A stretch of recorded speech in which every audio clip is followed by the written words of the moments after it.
मोहन मदन मुरारी की जय। बाके बिहारी सांवरिया, बाके बिहारी सांवरिया, मोरे मुकुट बंसी वारे की जय। मोरे मुकुट बंसी वारे की जय। राम की जय जय श्याम की जय। राम की जय जय श्याम की जय। श्याम सुंदर नंद नंदन की जय जय। श्याम सुंदर नंद नंदन की जय जय। राम की जय श्याम की जय। राम की जय श्याम की जय। श्याम सुंदर नंद नंदन की जय जय। श्याम सुंदर नंद नंदन की जय जय। गोवर्धन गिरधारी की जय। मोहन मदन मुरारी की जय। गोवर्धन गिरधारी की जय। मोहन मदन मुरारी की जय। बाके बिहारी सांवरिया, बाके बिहारी सांवरिया, मोरे मुकुट बंसी वारे की जय। मोरे मुकुट बंसी वारे की जय। बाके बिहारी सांवरिया, मोरे मुकुट बंसी वारे की जय। राम की जय श्याम की जय। राम की जय श्याम की जय। श्याम सुंदर नंद नंदन की जय जय। श्याम सुंदर नंद नंदन की जय जय।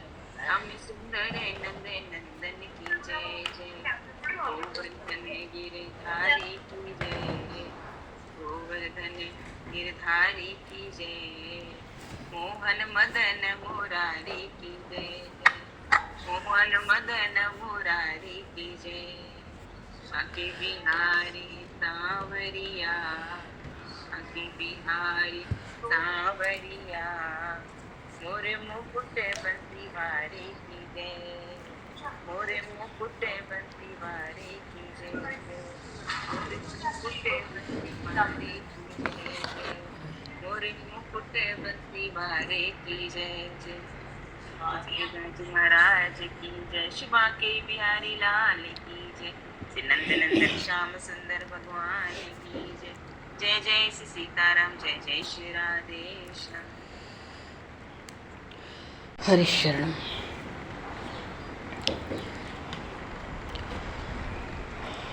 अनंत कोटि ब्रह्मांड नायक बोले श्यावर रामचंद्र भगवान की जय। श्री राधे वर कृष्णचंद्र भगवान की जय। श्री हरि शंकर भगवान की जय। श्री चैतन्य महाप्रभु की जय।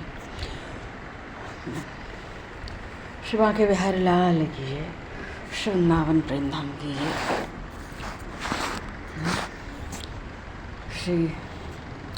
श्री अयोध्या धाम की जय। सब संतन की जय, सब भक्तन की जय, समस्त वैष्णव की जय, समस्त पूर्वाचार्य चरण की जय, समस्त संप्रदाचार्यन की जय। श्री सतगुरुदेव भगवान की जय। गंगा मैया की जय, जमुना मैया की जय, सरयू मैया की जय, गौ माता की जय, तुलसी माता की जय, पृथ्वी माता की जय, काशी महारानी की जय। जय जय श्री सीताराम, जय जय श्री राधेश्याम। नमः पार्वती पते, हर हर महादेव। अनंत कोटि ब्रह्मांड नायक सर्वेश्वर पूर्ण परात्पर ब्रह्म असंख्य कल्याण गुणगणलय भक्तवांक्षा कल्पतरु शरणागत वत्सल भक्त वत्सल दीनबंधु दया सिंधु भगवान से सीताराम जी महाराज के सिंह कृपा करण से श्री हनुमान जी महाराज के परम पावन भावमयी सन्निधि में महापुरुषों की भावमयी उपस्थिति है एवं आप सभी श्रद्धालु भक्त वैष्णवों की मंगल सन्निधि में मानव जीवन का सर्वोत्कृष्ट फल भगवद गुणगान भगवत स्मरण का आनंद हम सभी श्री कार्तिक मास महोत्सव के माध्यम से प्राप्त करने जा रहे हैं। सर्वप्रथम आप सभी भक्तजनों की श्री शरणों में भगवत भाव से सादर वंदन, सादर नमन। आप सभी को भी यथा योग्य जय श्री राम, जय जय श्री राधे, हरि शरण, जय श्री राम जी।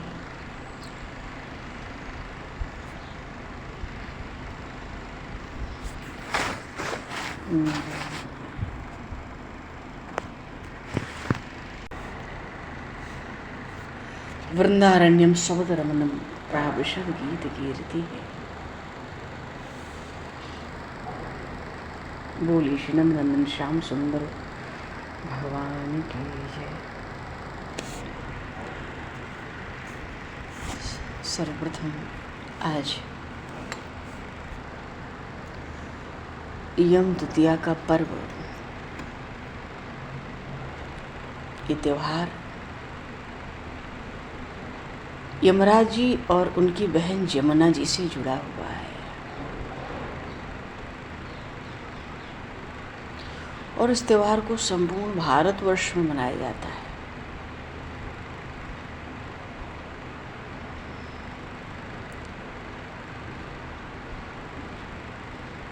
भाई दूज अर्थात यम द्वितीया, और दूज का चंद्रमा जरूर दर्शन करना चाहिए। गणेश जी महाराज कहते हैं जो दूज के चंद्रमा का दर्शन करता है उस पे अनायास ही पुण्य आकर उसके शरीर से चिपक जाते हैं।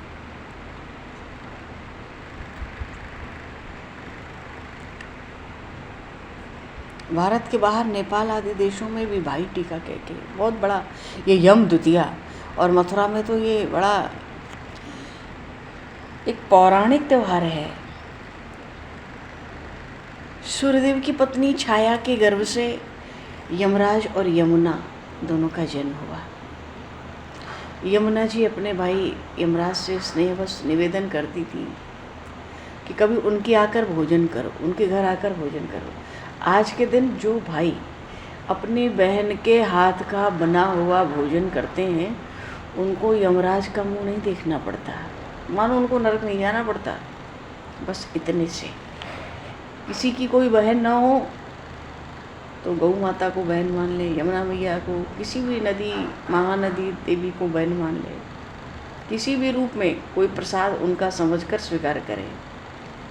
जो भाई आज बहन के हाथ का बना हुआ प्रसाद खाते हैं, भोजन करते हैं, उनको नरक नहीं देखना पड़ता। कार्तिक मास का शुक्ल पक्ष है, तृतीया तिथि है। यमुना जी ने अचानक अपने द्वार पर अपने बड़े भाई यमराज को देखा, हर्ष से विभोर हो गई, प्रसन्न चित्त हो गई, खूब स्वागत सत्कार किया, भोजन करवाया। यमराज जी ने वर मांगने को कहा। तो पहले तो यमराज जी ने कहा कि आप प्रतिवर्ष इस दिन मेरे यहाँ भोजन करने आया करो। यमराज जी ने तथास्तु कहा, यमपुरी चले गए। और इतना ही नहीं, एक बार ऐसा हुआ कि यमुना जी कभी यमपुरी के बाहर से बड़े दूर से गुजरी, वहाँ इतनी यातनाएं देखकर व्याकुल हो गई कि यमराज मेरे भाई हैं और उनकी पुरी में लोगों को इतना कष्ट दिया जाता है। उनका हृदय व्यथित हो गया। तो मन में बात तभी थी कि जब कभी मेरे भाई मुझ पर प्रसन्न होंगे और वर मांगने को कहेंगे तो मैं मांगूंगी। तो जब वर मांगने को यमराज जी ने कहा कि जो चाहो सो मांग लो, यमुना जी ने कहा मैं तो श्री कृष्ण की पटरानी हूँ, मुझे किस बात की कमी है। पर हाँ, मैं चाहती हूँ कि आपके नरक में जो इतनी यातनाएं मिलती हैं जीवों को, वो अगर बंद हो जाती तो बड़ा आनंद होता। यमराज जी ने कहा वो तो एक विधाता की व्यवस्था है, उसको बंद करने का पूरा अधिकार ही मुझ पर नहीं है। तुम कुछ और वर मांग लो। तो यमुना जी ने कहा ठीक है, जहाँ से आरंभ होकर जहाँ तक मेरा प्रवाह है उसके तट पर निवास करने वाला कोई जीव हो वो यमपुरी न जाए, ऐसी भयानक नगरी का दर्शन न करे। तो यमराज जी ने कहा ये भी बहुत ज़्यादा है, कुछ कम करो, क्योंकि जहाँ से यमुना जी प्रकट हुई वो कहाँ तक जा रही हैं यमुनोत्री से निकल के, और रास्ता तो बहुत ज़्यादा है।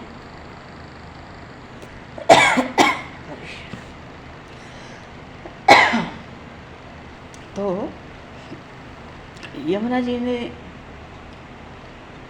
ब्रज 84 कोस की बात की और ये भी कहा कि आज यम द्वितीया का दिन है। यम द्वितीया नाम ही पड़ गया उस दिन से भाई दूज का। ये जो यम द्वितीया का दिन है,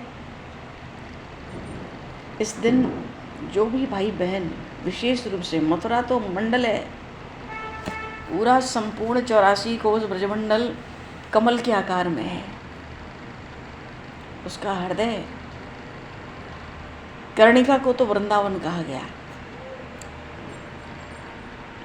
तो आज के दिन जो मथुरा में विश्राम घाट, जो भगवान द्वारिकाधीश के तट पर स्थित है, यमुना जी का जो घाट, वो विश्राम घाट, वहाँ भगवान ने कंस का वध करके कुछ विश्राम किया था।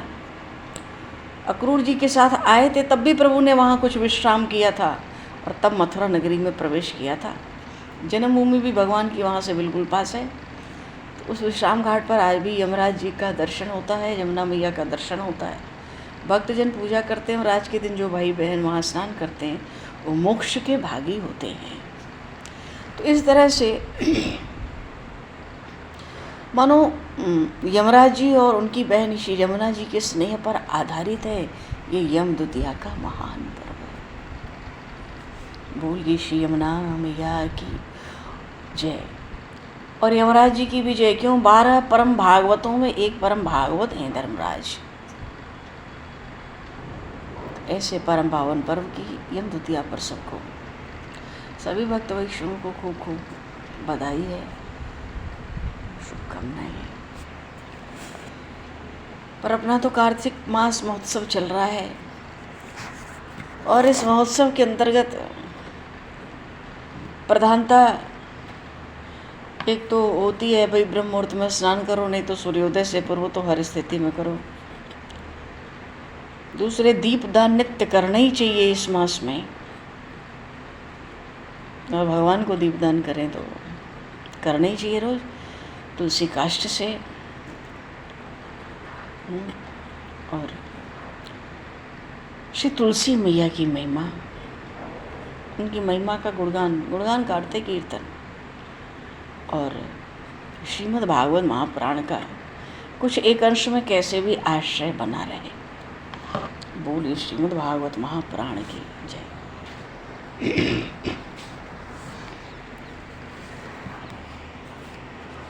श्रीमद् भागवत महापुराण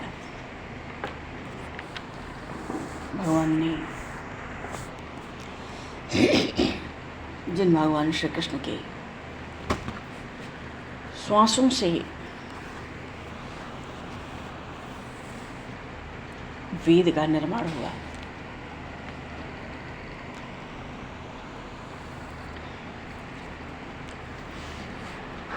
जिन भगवान के चरण कमलों से पवित्र गंगा जी निकली, जिनके नाम स्मरण से जीव सहज ही भव सिंधु पार करता है, ऐसे भगवान श्री कृष्ण ने संसार बंधन से छूटता है। ऐसे दयालु, बड़े कृपालु भगवान श्री कृष्ण ऐसी मधुर मधुर लीलाओं का विस्तार करते हैं। दामोदर मास है, दामोदर मास इस कार्तिक मास का नाम ही पड़ा क्योंकि भगवान श्री कृष्ण की बाल लीला, उखल बंधन लीला इस मास में हुई। और ये एक बहुत ही विचित्र लीला थी क्योंकि 24 अवतारों में भगवान ने कहीं अपना बंधन स्वीकार नहीं किया, किसी ने भगवान को बांधा नहीं। श्री सुखदेव जी महाराज श्रीमद् भागवत के 10वें स्कंद में राजा परीक्षित को कथा सुना रहे हैं और मैया यशोदा का वर्णन कर रहे हैं। क्षोमम वासः पृथुकटी तटे विभ्रति सूत्रनद्धम पुत्र स्नेहस नत कुछ पुगम पुत्र स्नेहस नत कुछ युगम जात कंपम च शुभ्र रज्जा कर्ष श्रम भुज चल्य कर्ण कर्ण को कुंडले च स्विन्नम वक्त्रम कवर विगलन मालती निर्मम ग्रंथ। यशोदा मैया बैठी हुई हैं रेशमी साड़ी पहन के। क्षौमम वासः, वस्त्र कैसा है? क्षौमम, रेशमी साड़ी पहनकर। यशोदा मैया तो स्वयं में शुद्ध भक्ति का स्वरूप है। जो सबको यश दे वो यशोदा, और शुद्ध भक्ति भगवान को बांध लेती है।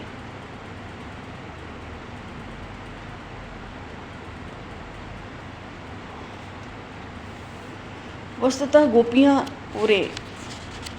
पूरे गांव से बार बार यही शिकायत आती है कि तुम्हारा बालकृष्ण, इसका नाम तो माखन चोर पड़ गया। सब माखन चोर कह के पुकारती हैं, पर मैया को ये पुकारना अच्छा नहीं लगता। क्यों मेरे बालक का नाम चोर रखती हैं? कन्हैया अपने घर का माखन नहीं खाता, वो गोपियों के घर का माखन खाने जाता है, इसीलिए तो सब उसको माखन चोर कहती हैं। लाला मुझसे कहता है मुझे अपने घर का माखन पसंद नहीं, तो कन्हैया को घर का माखन पसंद नहीं, कारण क्या है? मैया को कहीं न कहीं से कुछ कारण मिला। मैया ने सब सेवक सेवकियों को सबको रोक दिया। क्यों? लाला को माखन भाता नहीं। आज मैया ने निश्चय किया, अपने हाथ से दधिमंथन करूंगी, स्वादिष्ट माखन निकालूंगी, लाला को मना कर माखन खवाऊंगी। और जब वो पेट भर माखन खाएगा तो दूसरे के घर माखन खाने की इच्छा उसकी होगी नहीं। ऐसा विचार करके परमात्मा प्रेम परतंत्र हैं। सुखदेव जी ने कहा 10वें स्कंद में, एकदा गृहदासीषु यशोदानंद गेहिनी कर्मांतर नियुक्तासु निर्मंत स्वयं दधि यानी गीतानि तद बालचरितानि च दधि निर्मन्थने काले समरंती तान्य गायता। भगवान श्री कृष्ण तो परम प्रेम का स्वरूप है। प्रेम और परम प्रेम में भी अंतर है। संसार में जो पुत्र मित्र के साथ स्नेह होता है उसको प्रेम कह सकते हैं, पर परम प्रेम तो परमात्मा से ही होता है। वो भगवान सब जीवों से प्रेम करते हैं। जीव की पात्रता का भी विचार नहीं करते। कितने जीव ऐसे हैं जो परमात्मा का अनादर भी करते हैं। कहाँ है ईश्वर? परमात्मा सबको मानते हैं। पृथ्वी भी परमात्मा की है। पृथ्वी के आधार पर सब मनुष्य है, सब प्राणी है, चर अचर। परमात्मा वायु सबको देते हैं, पृथ्वी का आधार दे रखा है, सभी को प्रकाश देते हैं, अन्न जल देते हैं। जीव अभिमानी होगा। अच्छा, जो प्रेम थोड़ा सा भी स्वार्थ लेकर किया जाता है वो तो साधारण प्रेम है, पर वो प्रेम है। क्यों है? क्योंकि सबकी अंतरात्मा तो परमात्मा ही है और वो परमात्मा प्रेम स्वरूप है। वो प्रेम का बीज तो सब जीव में है ही, पर जहाँ थोड़ा भी स्वार्थ है, पर प्रेम में किसी बदले की भावना छोड़कर निस्वार्थ भाव से जो किया जाता है वो परम प्रेम है। और ऐसा परम प्रेम केवल भक्तों के भाग्य में होता है। वैराग्य के अंजन से जब नेत्र निर्मल हो जाते हैं तो समग्र संसार में बटा हुआ प्रेम और निग्रह से बटोर बटोर के भगवान के चरणों में बांध देते हैं।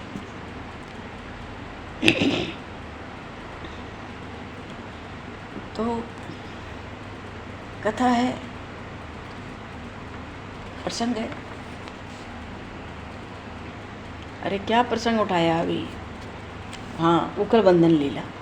तो मैया माता यशोदा रेशमी साड़ी पहनी है, छोमम वासा पृथुकटी तटे भृतिसूत्र नद्धम।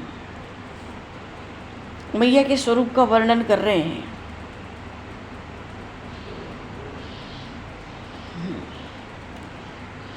दधि मंथन कर रही है और कन्हैया को मैया देख रही है। पहले तो कन्हैया लाल सोए थे, फिर अचानक उठ के आ गए। मैया की दृष्टि ऐसे ही मैया बैठ के दधि मंथन कर रही है, माखन अपने हाथ से निकालेगी और कन्हैया को ताज़ा ताज़ा माखन, आज मैया कोमल कोमल माखन खूब खवाएगी। चाहे जितना खाए और जैसे खाए, लुटा लुटा के खाए, फैला फैला के कन्हैया खाए। मैया को अच्छा नहीं लगता, मेरे पुत्र को सब चोर बुलाती है।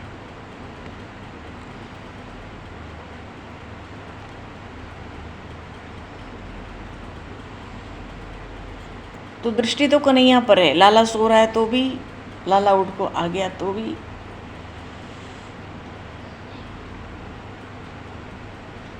वैसे भी जो अपनी आंखें निरंतर भगवान में रखता है, भगवान उसको दिव्य भक्ति देते हैं। इसलिए भक्तजन भगवत स्वरूप में ही अपनी आंखों को स्थिर रखते हैं। मैया तो जो काम करती है लाला के लिए करती है। और वैसे भी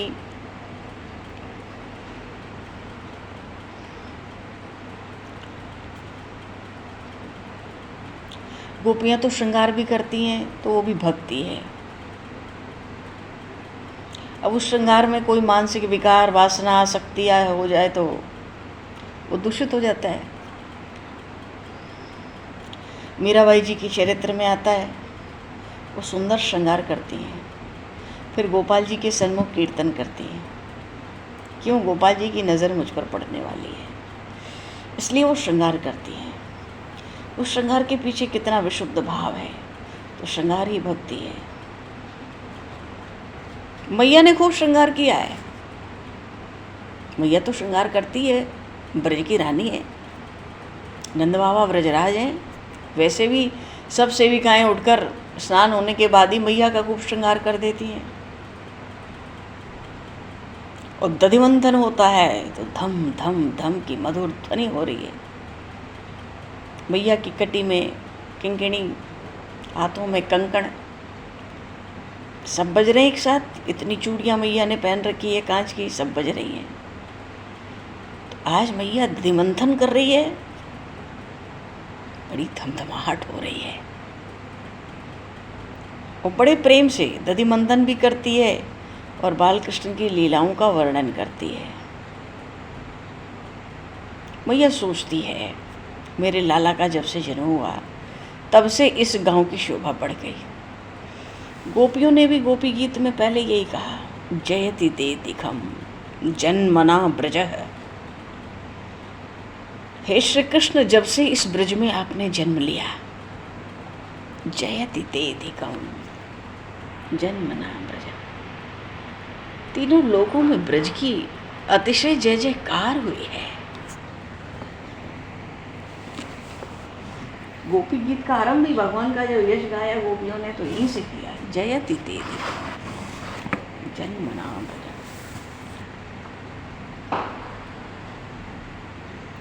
तो चलो मैया करती है दधि मंथन, सोचती है लाला मेरा नंदगांव के सबके प्राणों का प्यारा है। एक एक लीला का स्मरण कर कर के मैया के शरीर में रोमांच उठता है। कभी तो बुलाओ बार बार तो भी भोजन करने के लिए मेरी गोद में नहीं आता, और कभी मचल ही गया तो बड़ा भी हो जाएगा तो लौटने लगेगा, उसको तो ज़मीन में लौटना है। क्यों? मैया की गोद में जाना है। बड़ा रोमांच होता है। लाला कैसी कैसी लीला करता है, कैसे कैसे सबको रिझाता है। सारा गोकुल नंदगांव इसी के पीछे लगा रहता है दिन रात। एक एक लीला का स्मरण हो रहा है, आंखें गीली हो जाती हैं। दधि मंथन में मैया तन्मय हो गई, क्योंकि लीला चिंतन चल रहा है। सोचती है कन्हैया जगे उससे पहले माँ का निकल आवे। क्यों जग जाएगा तो काम वैसा होगा नहीं जैसा अभी हो सकता है। और मंगल गीत, जो मंगला आरती होती है प्रभु की, वो मंगल गीत मैया गाती थी नित्य, तो श्री बालकृष्ण लाल जागते थे। मैया जगाती, गोद में मैया के बार बार बालकृष्ण सो जाते। मैया खूब समझाती, सूर्योदय का समय समझाती, उसका महत्व समझाती। नहीं मानते कुछ तो गाय तेरी बुला रही है, बड़े प्रेम से मैया जगाती। अब आज तो मैया सोच रही है जल्दी जल्दी दधि मंथन करूं, मक्खन निकल आवे, निकाल कर अलग रख दूं, फिर लाला को जगाऊंगी। पर भैया आज लाला को जगाने की जरूरत नहीं पड़ी। कारण क्या था? दधि मंथन में जो धम धम की ध्वनि हो रही है आज, ये तो कभी होती नहीं इतनी सुबह। बालकृष्ण उठ गए, थोड़े बड़े हो गए हैं, फिर भी जगकर घुटनों से चलते हुए पीछे से आके मैया की साड़ी खींचने लगे। बोली श्री बालकृष्ण लाल की। मैया को आश्चर्य, कौन आया? पीछे मुड़कर देखा, बालकृष्ण। अब निद्रा से जगते हैं, नींद से, तो कन्हैया की शोभा मुखारबिंद की बहुत विलक्षण है। बाल रेशम की तरह बिल्कुल नरम गालों पर आ जाते हैं। आंखों में उनकी केवल प्रेम भरा है। प्रेम से मैया को देख रहे हैं, सोच रहे हैं मेरे लिए मैया कितना दुख उठा रही है।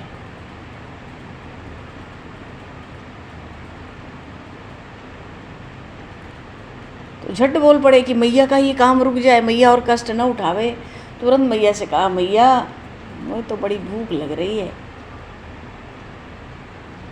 मैया और प्रसन्न आ गई, क्यों मक्खन निकाल ही रही थी ताज़ा, और कन्हैया को भूख लगी तो और बढ़िया बात है। मैया ने अब मटकी में नज़र दौड़ाई तो थोड़ा माखन तो ऊपर आ गया था। मैया को लगा बस 10-15 मिनट की बात और थोड़ा दधि मंथन कर दूं तो ये पूरा का पूरा माखन आ जाए बाहर। तो मैया ने लाला से कहा, बेटा तू बैठ जा, ये थोड़ा माखन निकाल लूँ तुझे खिलाऊंगी। मैया ने दधि मंथन फिर आरंभ किया। पर आज कन्हैया को जरा भी भूख सहन नहीं हुई।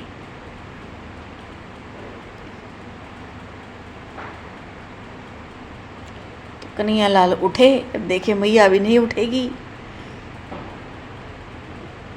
तो जिस मथानी से मैया दधि मंथन कर रही थी उस मथानी को ही कन्हैया ने पकड़ लिया और पकड़ कर रोने लगे।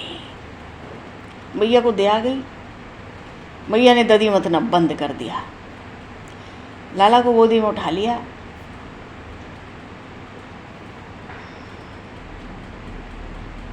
और मैया लाला को प्रेम रसपान कराती है।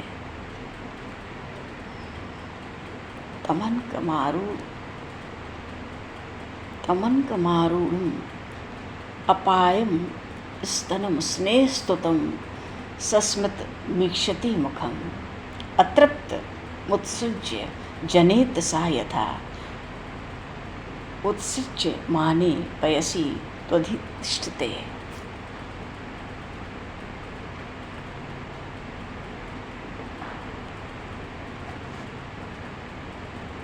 मैया ने अपने हृदय का प्रेम रस बालकृष्ण को दिया। क्यों? भूख लग रही है। तो जीव का ब्रह्म संबंध हो गया। मैया बालकृष्ण को गोद में लेके बैठी है। उसी समय मैया ने देखा चूल्हे पर रखा हुआ दूध उफन रहा है।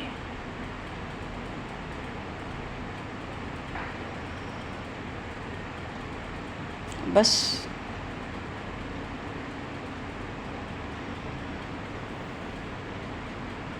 मैया ने तो सोचा, भैया ये वाला दूध, इस गैया का दूध जो उफन रहा है, यही तो लाला को सबसे अधिक पसंद है।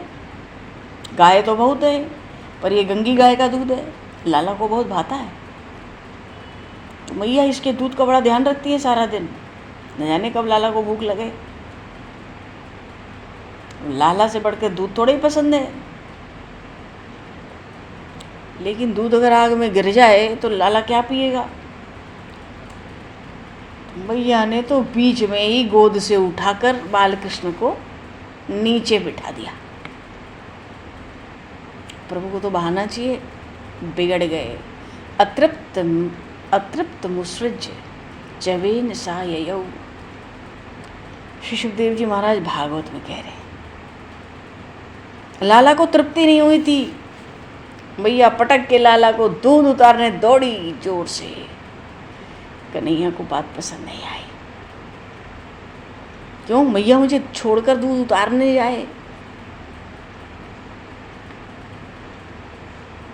अरे उसने मेरे लिए अनेक वर्षों तक जंगल में रह के पेड़ों के पत्ते खाकर मेरी भक्ति की थी, लेकिन अब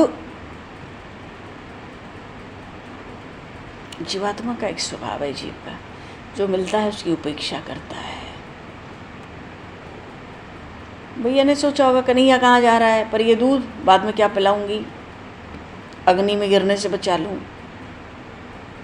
धरती पर बिठा दिया, दूध उतारने गई, कन्हैया को सहन नहीं हुआ।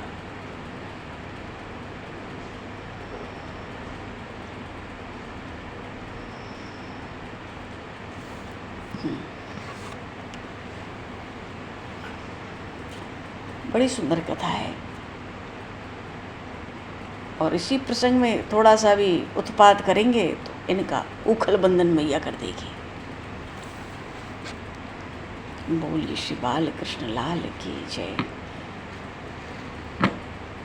अब यहाँ बड़े सुंदर सुंदर भाव हैं महापुरुषों के इन लीला चरित्रों में, जो मैया ने दूध को महत्व दिया और कन्हैया को बिठा दिया।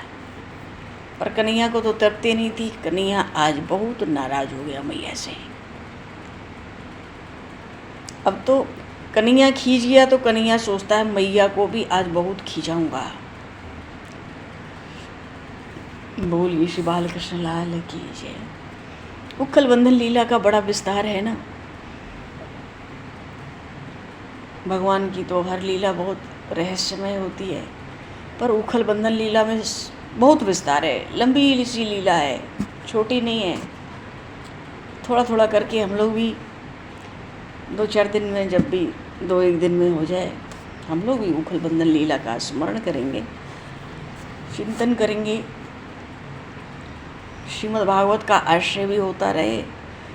और इस दामोदर मास में भगवान दामोदर, दाम का अर्थ ही है रस्सी, और उदर, जिसकी उदर पर रस्सी लपेट दी जाए वो दामोदर। उखल बंधन लीला हुई, इसलिए इस मास का नाम दामोदर मास पड़ा। तो इस लीला का कीर्तन तो बहुत आवश्यक है। बोले श्रीमद् भागवत महापुराण की जय।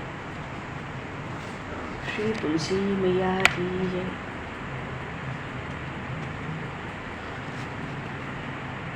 तुलसी मैया का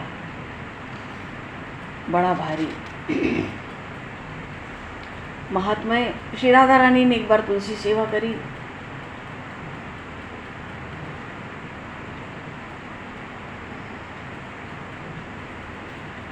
एक बार श्री जी की ये जो परम प्रिय सखियां हैं, प्रधान सखियां हैं, ललिता, विशाखा जी, विश्वानु बाबा के घर आईं और श्री राधा रानी से मिली और कहती हैं, हे श्री राधे, आप जिनका मन में सदैव चिंतन और गुणगान करती हो, वे प्रतिदिन अपने ग्वाल सखाओं के साथ वृषभानुपुर में आते हैं, मानो बरसाने में आते हैं। उनका दर्शन आपको सुबह के समय करना चाहिए। सुबह के समय अद्वितीय सौंदर्य धारण किए रहते हैं।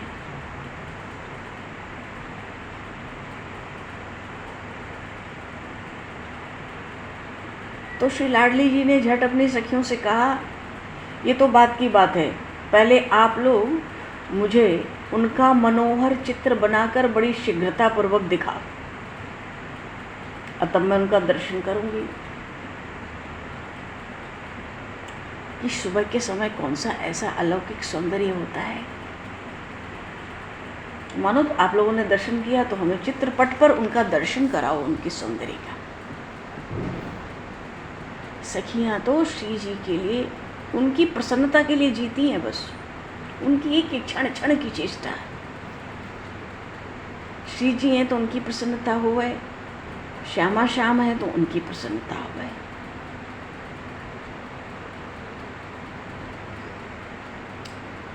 तो सखियों ने श्याम सुंदर का नूतन यौवन और माधुर्य से परिपूर्ण सुंदर चित्र बनाकर श्री राधा रानी के हाथ में पधरा दिया।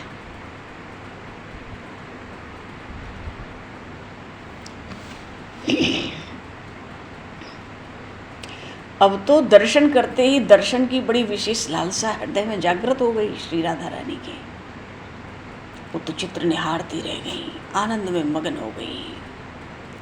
उन्होंने स्वप्न देखा, श्री राधा रानी ने क्या स्वप्न देखा?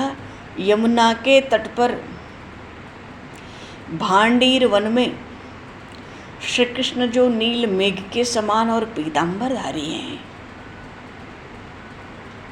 वे मेरे पास ही नृत्य कर रहे हैं। ऐसा स्वप्न में दर्शन करते ही निद्रा भंग हो गई और श्री कृष्ण का विरह जो व्याप्त हुआ तो ये जगत तृणवर्त तृण के समान मानकर सर्व आकर्षक उनके स्वरूप का वो चिंतन करने लगी। और उस समय श्री कृष्ण नंद भवन से चलकर वृषभानुपुर मानो बरसाने की सांकरी गली में आ गए। सांकरी गली सामने ही है, वृषभानु बाबा के निज महल, श्री जी का जो निज महल है। तुरंत श्री राधा रानी ने खिड़की खोली और उनका दर्शन किया। दर्शन मात्र से श्री जी को मूर्छा हो गई।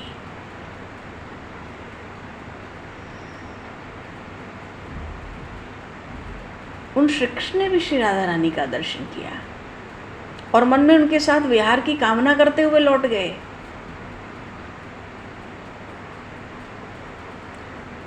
श्री जी की ऐसी स्थिति देखकर श्री ललिता जी ने कहा,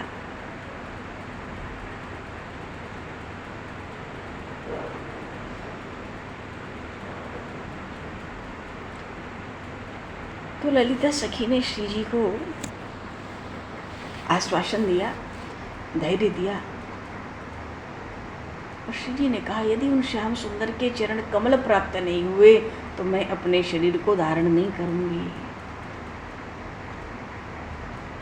ललिता जी जाके यमुना तट पर श्री कृष्ण को भी मिली।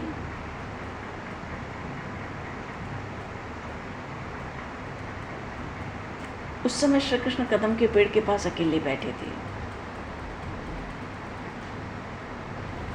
तो ललिता सखी ने ठाकुर जी से कहा, ये श्याम सुंदर, जब से श्री राधा ने आपके मोहन रूप का दर्शन किया है वो तो स्तंभ रूप से सात्विक भाव के अधीन हो गई हैं। तो कृपा करके आप उनको शीघ्र दर्शन दो। जो भी अपने उसमें बखान किया हो श्री ललिता सखी ने, भाव यही था कि आप दर्शन दो तो शीघ्र दर्शन दो उनको। क्यों? आपका दर्शन ही समस्त दुखों को दूर कर सकता है।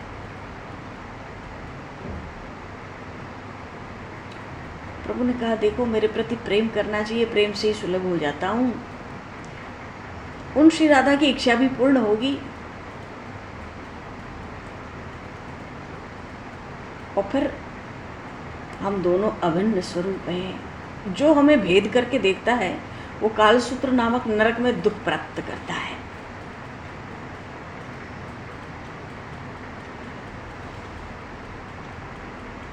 ललिता सखी ने जाके श्री जी को सुना दिया, तुम्हें जिन श्री कृष्ण की चाहना है उन श्री कृष्ण को भी आपकी अभिलाषा है।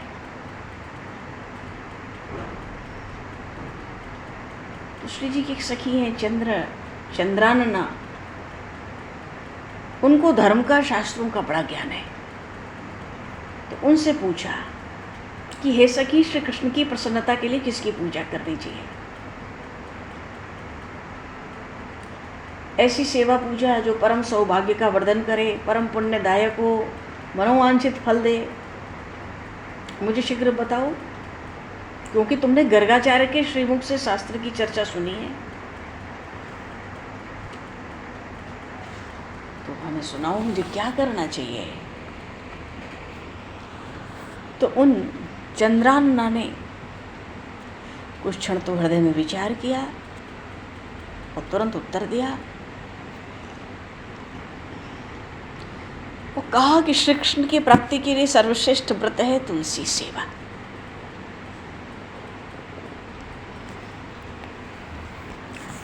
दृष्टा स्पृष्टा त्वाध्याता कीर्तिता नामतः स्तुता रोपिता सेचिता नित्यं पूजिता तुलसी नता नवधा तुलसी भक्तिम ये कुर्वन्ति दिने दिने युग कोटि सहस्राणि तन्वन्ति सुकृतम मुने।